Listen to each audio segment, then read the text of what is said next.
বন্ধুরা রান্না করতে আসলাম। দেখো কড়াই বসিয়েছি। আজকে আমি করবো থোর ঘন্ট। এই দেখো থোর ঘন্ট না, মানে থোর চেসকি যেটাকে বলে। আমি থোরটাকে একটু ভাপিয়ে নিয়েছি প্রেসার কুকারে, নুন দিয়ে একটু ভাপিয়ে নিয়েছি। আর আমি এখানে কড়াই বসিয়েছি, তেল দিয়ে দিচ্ছি।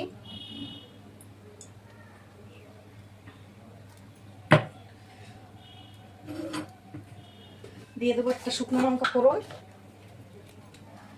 থোরে সবসময় শুকনো লঙ্কা ফোড়নটা খেতে ভালো হয়, কিন্তু গন্ধটা খুব সুন্দর বেরোয়।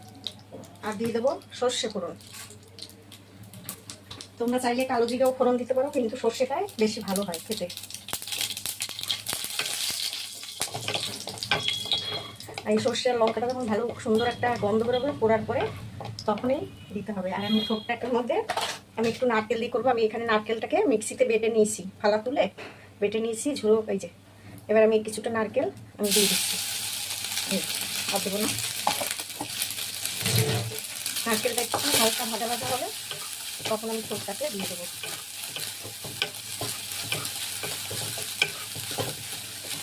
এই যে কীরকম ভাজি দেখতে পাচ্ছ নিশ্চয়ই, এইভাবে হালকা একটু ভাজবো, বাদামি কালার হবে।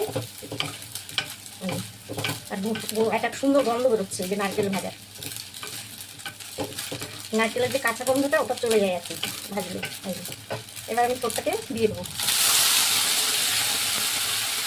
থোরটা আমি নিয়ে দিয়ে সিদ্ধ করেছিলাম, আর এটাও আমার বাড়ির গাছেরই থোর, কেনা না। আর এত সুন্দর থোরটা নরম একদম। এবার একটু হলুদ দিয়ে দিচ্ছি।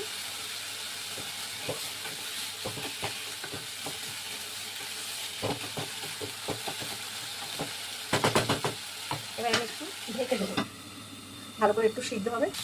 থোরটা আমার একদম অনেকটা নরম হয়ে গেছে, দেখো একদম জল পুরো শুকিয়ে গেছে। এবার আমি একটু শুধু মানে নেড়ে ভেঙে ভেঙে দেবো এইভাবে, তাহলে আরও মিশে যাবে।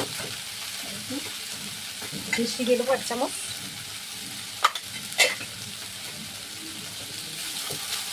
তোর একটু মিষ্টি না দিলে খেতে ভালো লাগে না।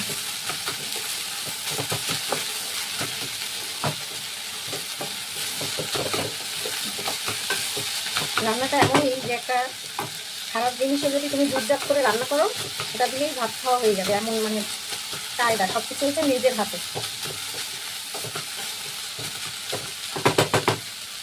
চিনিটা দিয়েছি তো একটু বলবে। হয়ে গেল আমার থোর ঘন্ট। এবার আমি এটাকে নামিয়ে দেবো, একদম নরম হয়ে গেছে। গ্যাসটা অফ করে দিলাম। হয়ে গেল থোর ঘন্ট। এই যে এইভাবে একবার নারকেল দিয়ে ভেজে খেয়ে দেখবে, দারুণ হয়, দারুণ, কি বলবো, অসাধারণ হয় খেতে। নেই দিয়ে তোমার ভাত খাওয়া হয়ে যাবে, ভালো হয়।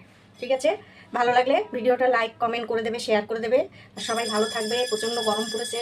সবাই ঠান্ডা খাবে, সুস্থ থাকবে। আবার দেখা হবে।